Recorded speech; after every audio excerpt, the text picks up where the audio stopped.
Hello, I'm Dr. Vandana Verma. Welcome to the second episode of Motherhood a Blessing. Eating right always is not easy, but if you're trying to conceive, that's the only option.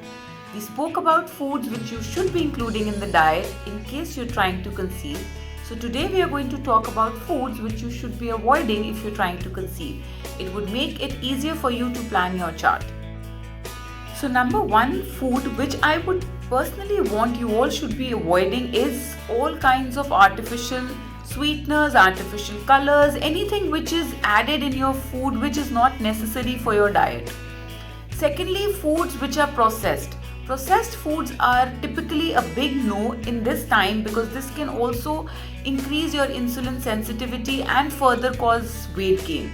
It is very important for you to maintain a good BMI at this time, as if you have a good BMI, that is your height and weight ratio is good, the chances of conceiving also increases. So it is important to manage your weight, and that can be done if you try keeping all the processed food away from you. So all packaged foods should be kept away. Then I would want you to avoid all kinds of trans fats. So good fats which are in nuts, seeds and omega 3s, all this should be included, but all kinds of trans fats should be avoided. Try having more of complex carbs and less of refined carbs, because again this would again help you in weight management. Weight management at this time is very important.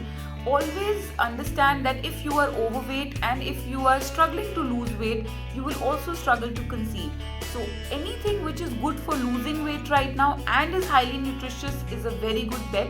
So please avoid all kinds of refined carbs and switch to complex carbs which has more fiber, and that would in turn help you to lose weight as well.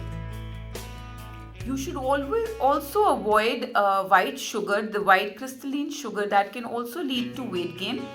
And a good replacement to that would be all forms of natural sugars. So you should try using more of fruit sugars in terms of sweetening your foods. Last but not the least, I would want you to limit your caffeine intake.